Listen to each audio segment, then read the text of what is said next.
te parece nada extraño que de pronto alguien quiera retener en forma de objeto un recuerdo y una experiencia. Y el turismo no es otra cosa más que una indústria d'experiències.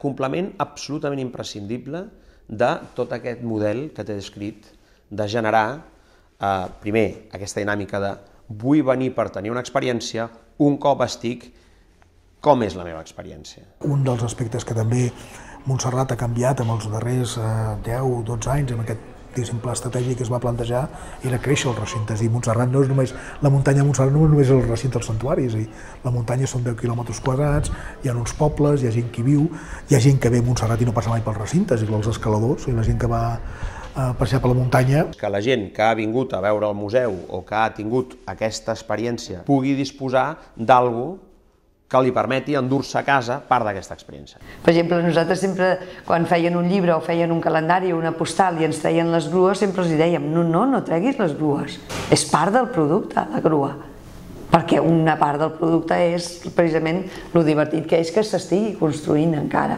Per tant, jo crec que el que s'endú un record, s'endú moltes vegades per regalar o per oferir d'una cosa que ell ha vist i li ha agradat.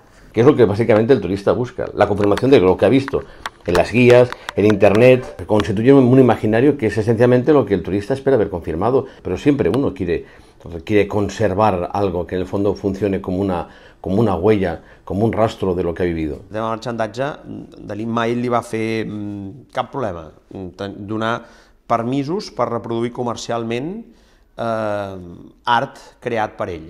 Avui és una pràctica habitual a tot el món, amb tots els artistes. Dalí ho va fer molt abans. Sempre he pensat que la Sagrada Família, avui dia ja la tenim tota la fama posada, però que hi hagi producte de la Sagrada Família en altres llocs beneficia la Sagrada Família en quant a la gent que la ve a veure. Nosaltres el que hem fet és crear pautes molt estrictes, mecanismes de control, llicències estandarditzades, ser molt selectius i, sobretot, què fem?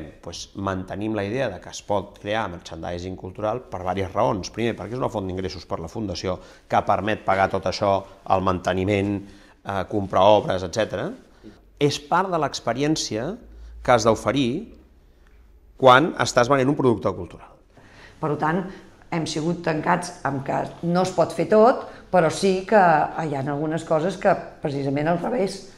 Perfecte, que hi hagi a l'aeroport Sagrades Famílies, que hi hagin DVDs, que hi hagin d'això, que es vengui a fora, perquè això també afavoreix el turisme dintre de la Sagrada Família. Per tant, un dels objectius que ens vam marcar és dir, escolta, hem de créixer, hem de veure Montserrat més, i aquí hi ha el projecte de Portals de Montserrat, que és un projecte vinculat amb els municipis, en el que una mica la intenció és dir, no, presentem-nos com a territori globalment, no només com a recinte de santuari, i aquí, a través dels portals, tenim la marca creada Gastronomia de Montserrat, que aquí la voluntat és dir, bueno, per què no aquests productes que s'estan, diguéssim, el mató és la gran icona, però jo diguéssim, bueno, n'hi ha d'altres, com pot ser els licors de Montserrat, com pot ser la mel, com pot ser el vi, com pot ser l'oli. El merchandising cultural és estrictament el material que es prepara i es crea basat o utilitzant l'obra de Dalí, per generar un objecte nou.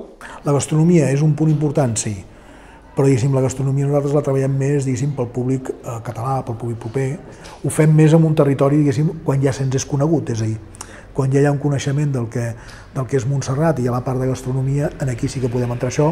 Ha de ser un merchandising d'alta qualitat, fet amb cura, amb respecte per l'obra i amb respecte pel personatge que ha de comprar aquest merchandising, cosa que molt sovint no passa.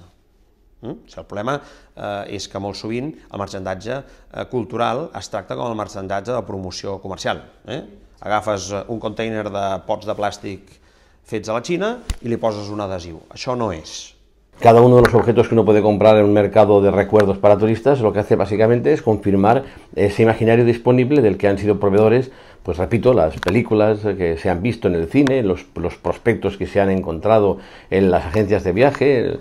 Per què venen tants japonesos? Venen tants japonesos perquè, de fet, la seva família parla de la natura, és a través de la natura i els agrada i tot. Però també va haver-hi un fet, fa molts anys enrere, que ens van demanar el permís per revestir una botella de sake amb una torre de la Sagrada Família, era un cartronet. Això parlo de quasi 30 anys enrere, I es va dir que sí, que no hi posaven cap problema. es van vendre milions de botelles de sake a Japó amb la Sagrada Família.